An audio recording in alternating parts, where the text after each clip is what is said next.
Welcome back to my channel teman-teman. Kembali lagi di channel saya. Saya harap teman-teman di luar sana tetap sehat-sehat terus dan semangat dalam menjalani kehidupan sehari-hari.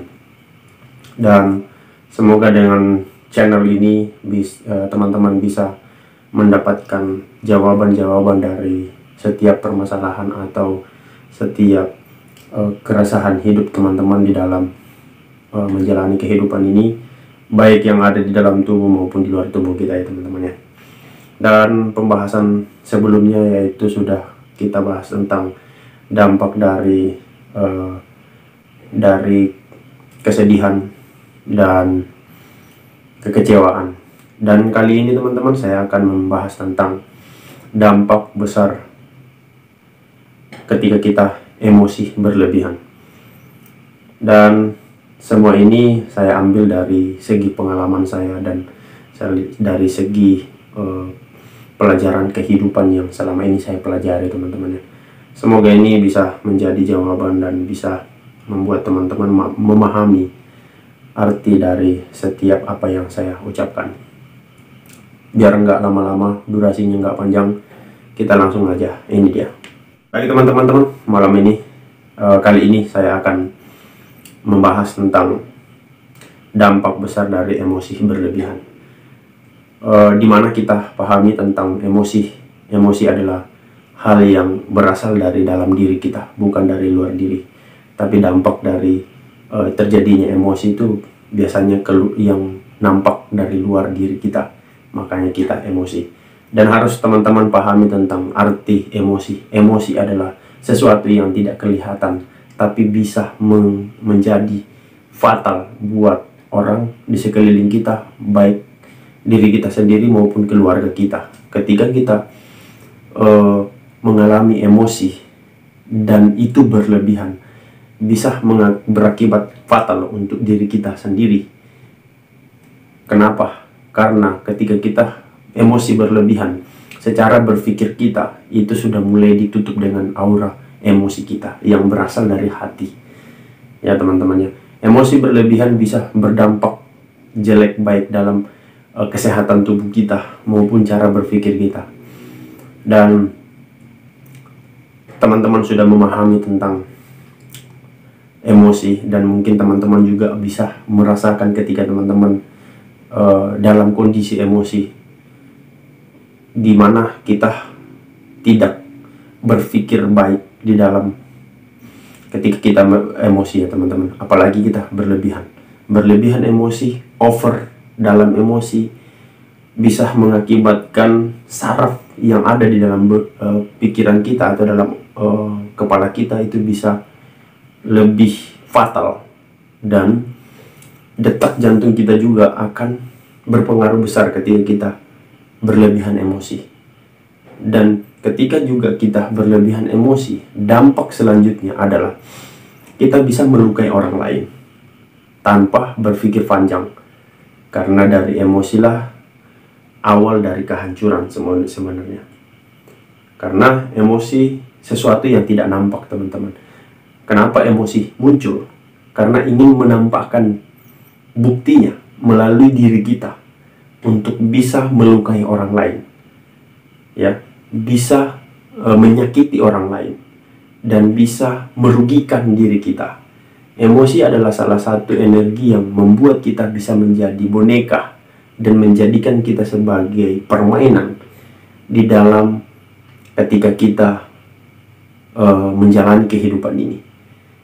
Dan penyebab dari emosi itu teman-teman harus pahami. Penyebab dari emosi itu banyak. Bisa dari luar, bisa dari dalam diri kita, bisa dari cara melihat kita, cara berpikir kita. Penyebab-penyebab dampaknya emosi berlebihan itu banyak.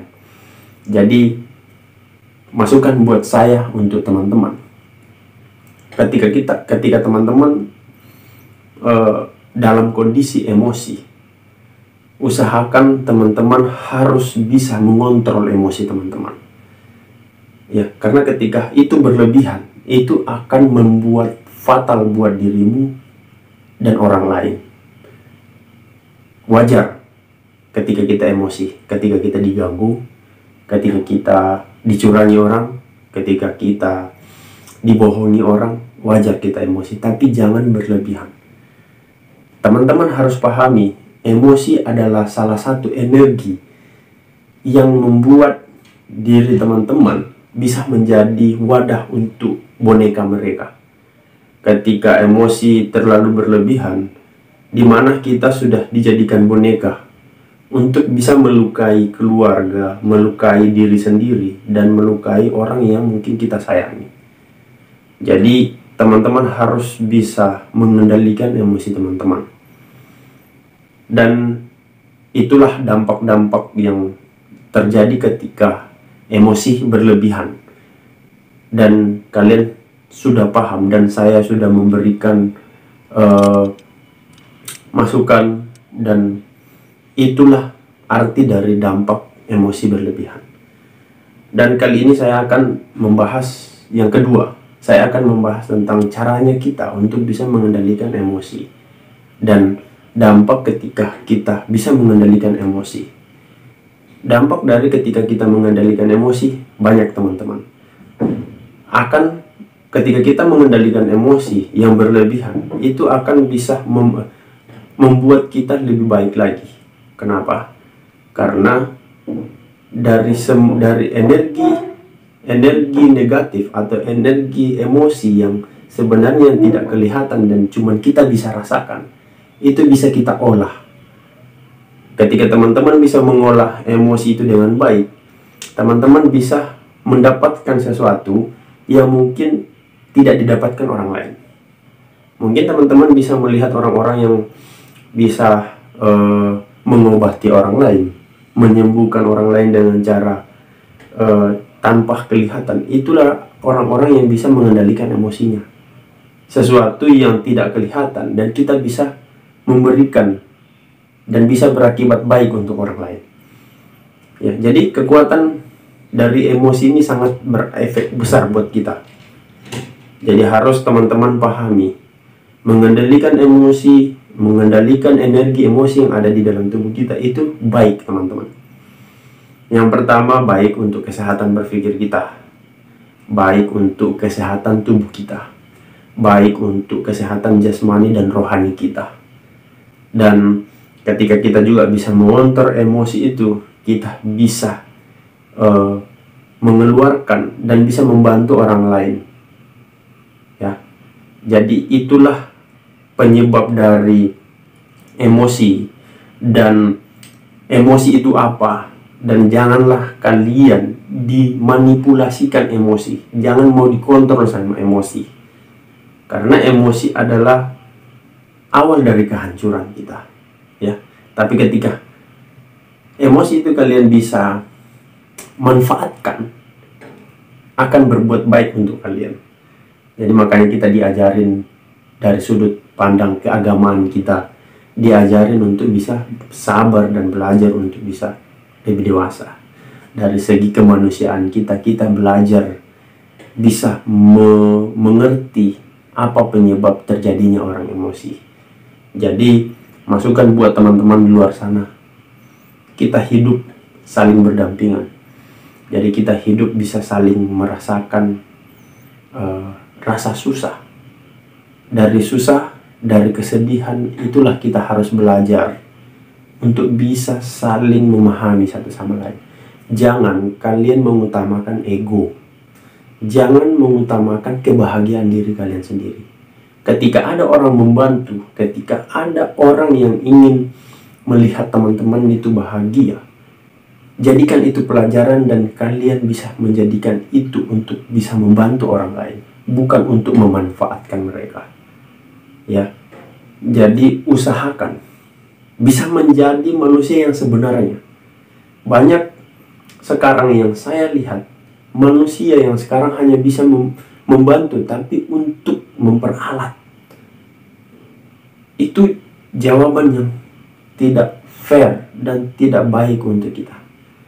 Makanya kadang-kadang yang seperti itulah menimbulkan emosi berlebihan, menimbulkan dampak dari emosi. Jadi semoga apa yang saya bagikan kepada teman-teman dengan cara komunikasi, bisa teman-teman tanggapi dengan baik dan teman-teman bisa belajar dari kehidupan teman-teman. Pelajaran kehidupan kita sebenarnya ada di dalam diri kita. Kita diberikan mata untuk melihat, untuk bisa membuka dan melihat sebenarnya kehidupan yang ada di bumi. Dan kalian bisa tahu bahwa, dan saya yakin kalian bisa paham dan memahami bahwa kehidupan ini sementara.